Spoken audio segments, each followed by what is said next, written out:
Beep, beep, beep, beep, beep, beep, beep, beep, beep, beep. Welcome to the Jester News Gravy House and all that's new and approved. This is part 2 of a series in which I am going to discuss the situation in a Scottish college and the situation regarding what they're doing with so-called DI, not EDI. For those of you that haven't, I genuinely suggest that you go and watch part 1 first. I'll put the link in the doobries. For the rest of you, can you please subscribe? And if you've got a £5 a month to spare, please go to my Patreon. And let's try and keep this going, because it's important, I feel.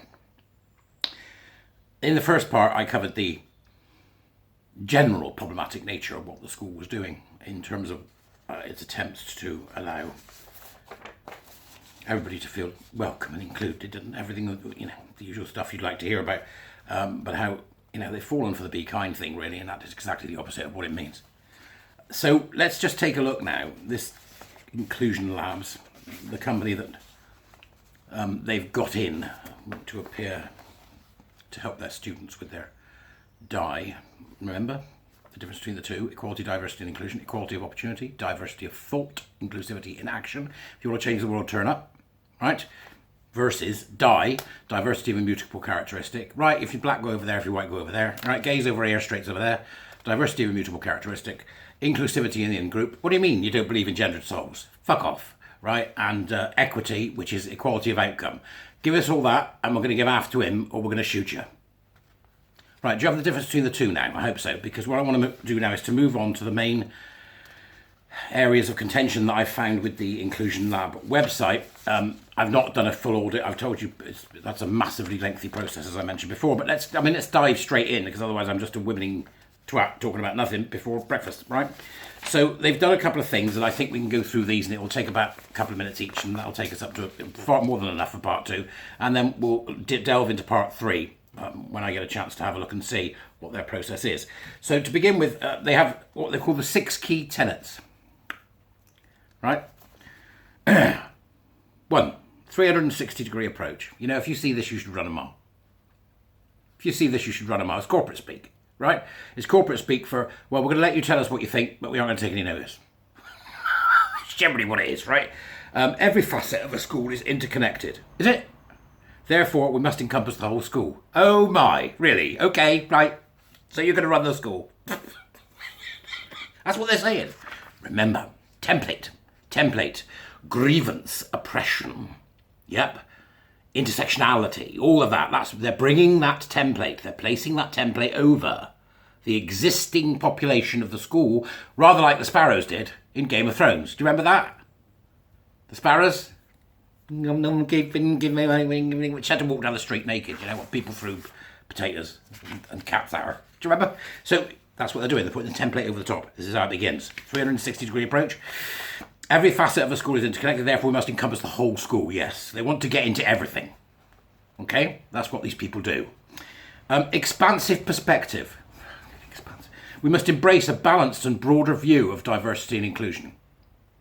Right? A balanced and broader view of diversity. That doesn't mean anything. Doesn't mean a damn thing. I haven't defined any of it. Partner with diverse specialists. We must drive diversity into our schools. That'll be bringing in lunatic fringe race and sexuality organisations to bleat at the kids about how bad their lot is, or to tell them how wonderful it is if you stick on a dress and stop realising you're a girl and be a boy, or stop realising you're a boy and be a girl. So essentially, we must drive diversity into our schools is an invite to nutters. Okay? The next one is onus and accountability, which I like the word onus. It's very close to anus. Anus and accountability. Right. Onus. Advocacy is not enough. Well, of course it isn't. Advocacy is not enough. Schools must actively pursue change across every facet. They're telling the schools, right, that they are hotbeds of discrimination. Discrimination, exclusion. Do you get where this is going? Advocacy is not enough. Schools must actively pursue change across every facet.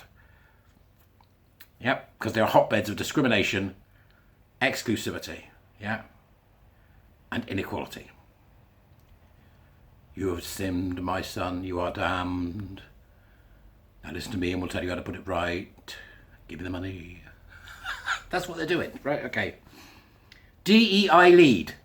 Remember, it's not DEI, it's DI, right? DEI lead. This must be a visible, outward-facing leadership role, focusing your DEI lens across every facet. And there you go. DEI lens across every facet. Right, so there's a lens, and this lens will therefore contain a background ideology, which you will then use to sort of spray from your grievance penis all over the body school. Right, that's what they'll do, okay? See what I did there? Those shitty fucks. Right, okay, see what I did now. Visible outward faces. So what they're saying is there's got to be somebody that cannot be told no. That cannot be told no, who will then be able to put what they're calling the 6 key tenets. Seriously, tenets. Pupil-centered approach. Oh, God. At the heart of inclusion is every pupil's educational, cultural and personal development. No. No. No. Just wrong, right? At the heart of inclusion is every pupil's educational, cultural and personal development. Doesn't mean anything, right? At the heart of inclusion is every pupil's ability to want to be included. That's it. If they don't want to be included, right, if they hate people and they don't want to be included, let them sit and suffer in the corner till they behave. These are children, not adults. They are integral to any strategy and must be first and foremost in any approach, as well as included in the process. Let's all do some Maoism. Let's all do some Maoism. You know, this is Khmer Rouge stuff, isn't it? The kids will start teaching the teachers soon. It's the inevitable result of liberal crap education policies. At the heart of this, inclusion is every pupil's educational, cultural and personal development. You know, there's some development to be done, but it's not for you to do it. They are integral to any strategy and must be first and foremost in any approach, as well as included in any process. It's all about the child.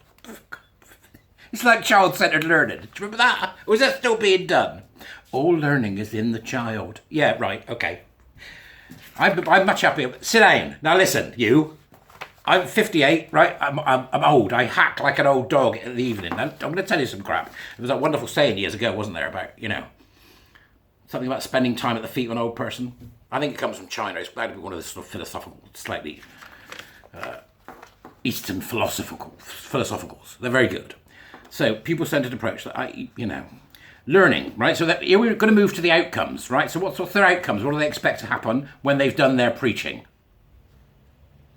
Learning. What are they learning? How are they learning? And who are they learning from? Well, we know that. They're learning from the child and each other. And everybody's learning from one another about the tenets. Kumbaya, my lord, kumbaya. Oh, Lord, join my cult. Are they diverse? Are they equitable? Are they inclusive? Equitable. Get it? There it is, see? Get it? See? Right, Johnny hasn't got any sweets and you've got 3. Give Johnny a sweet. No, I don't want to give Johnny a sweet. Right, you're in detention.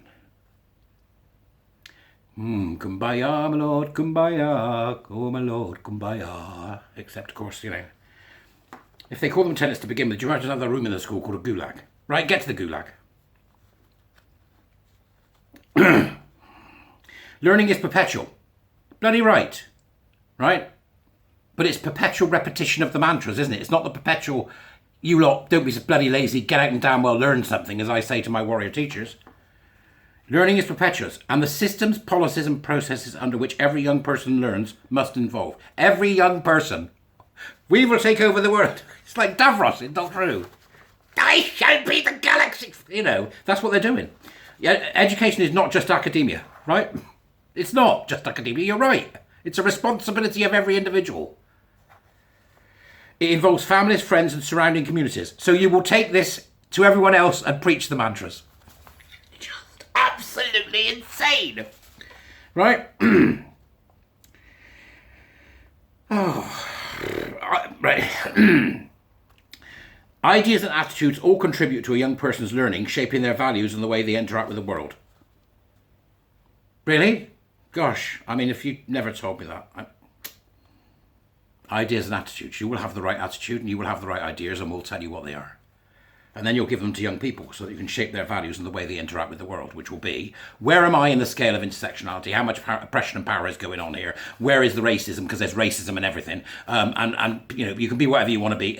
It's the unholy alliance of the very worst of the extreme left, the extreme right, and, this extreme individualism that you see. That's just the one. That's just the beginning of the outcome. That's the outcome you're going to get. The outcome you're going to get is a communist society in the middle of your school. Accessibility. Every young person must have instant access to an exclusive community. Why? Why? Instant access to an inclusive community. Let's get through. Environments that are reflective of our society and inclusive of different identities. There you go, intersectionality. So there should be 4.5% people from Jamaica, 1% fat gays who are over 50, 51% women, 49% men. See the game they're playing? Right? Must be reflective of our society and inclusive of different identities. We must dissect everyday situations, processes and behaviours. Dissect. You know what that means? When I was younger, I used to love it. I used to go into teacher. I used to go to school. I had a great teacher who really encouraged me in my understanding of my love of biology, and I was really good at it, right? And we used to do the old cut up the eyeball, cow's eyeball that came from the butcher's, and you get the lens out, and it was all glorious. And then I got to do frogs, and then a rat, right? I remember measuring his belly, his gut, and writing it down. This is what a rat's gut is, and really understanding what nature was like. The only thing about dissecting stuff is that everything that I dissected, you had to kill whatever it was you were dissecting first. They've chosen these words. They've chosen these words. We must dissect everyday situations, which means they want to make everyday situations about power and oppression. That's all they exist to do. Okay? You want to put this in your school, you've got an evergreen on your hands. Telling you, evergreen, right? This is to ensure that a young person can fully participate in life. Is it? Really? Really? Is that why it's for, is it? Right, okay.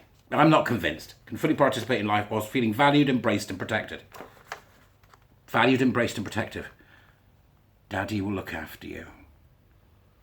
Mummy will look after you. This is the gargantuan overprotective parent figure.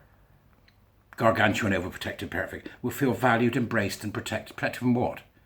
Anything that might upset their equilibrium once you've taught them the tenets. Anything that might not mean that they understand the mantra of the cults. Is that what you want them protected from? It's cultish. It's weird. Every space belongs to one and all. They have a right to take up that space and claim it as their own. Really? They have a right to take up that space and claim it as their own. Really?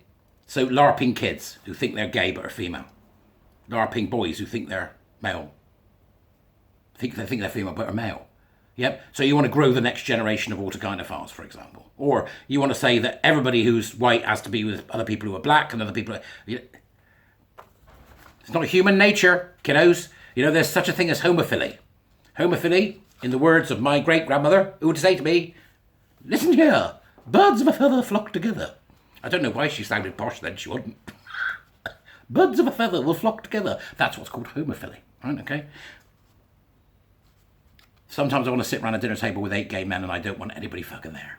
I don't, right? I don't. Sometimes I just go out with a couple of my female friends because that's all I've got. Because it's not in my radar. It's not because I'm a bad person. It's just not in my radar. These fuckers. They'll make everything flat as a pancake if you let them. Every space belongs to one and all. They have a right to take up that space and claim it as their own. They do not. They do not. The only right that they have, the only control that they have is over themselves. And to do that correctly, from their own point of view, they need to make sure that they interact with people in certain ways. We use various social pressures to do that, and that will form their identity. You don't include people just because they want to be included.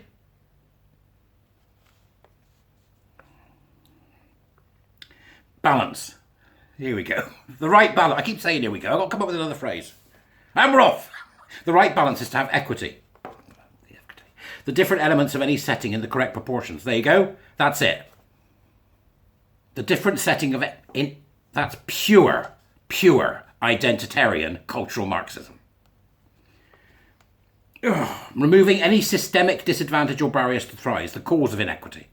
Systemic barriers. They're not going in and saying, you know the most wonderful thing about Polish culture? And did you know that historically, and what a great idea this might be, EDI should be a friendly visitor and nothing more. Nothing more. This is not that. Right. This ensures every young person has the support they need to be successful. It doesn't. It ensures exactly the opposite. How can anybody be successful if everybody's the same? Because not everybody's going to be successful. You can't have equality of opportunity and equality of outcome. I've said it before, I'll say it again. You're fucking thick. This ensures every young person has the support they need to be successful by putting systems in place to guarantee an equal chance for success. Fair and just outcomes for all to achieve their fullest potential. How can you have fair and just outcomes for all to achieve their full potential, you know?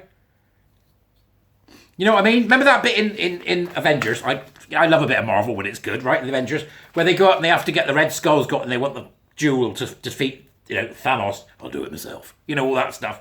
And one of them has to die. How does that work then? Just outcomes for all. Fair and just outcome. What a fair and just outcome for all then, was it? Right? Okay? And sometimes you have to sacrifice in order to move forward.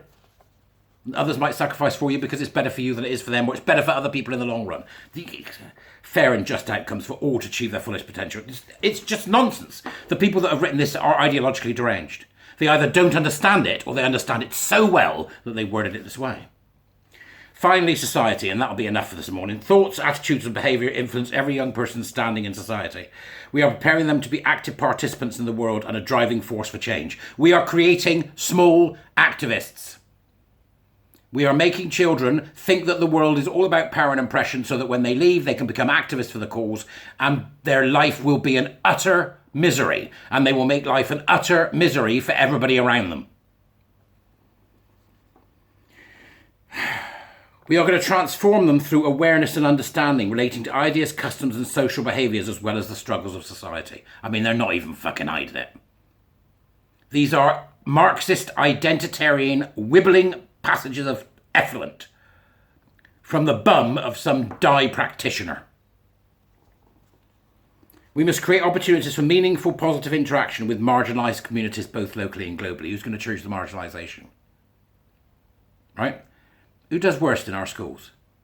You might want to ask yourself that question, then go looking for the answer. These fucks.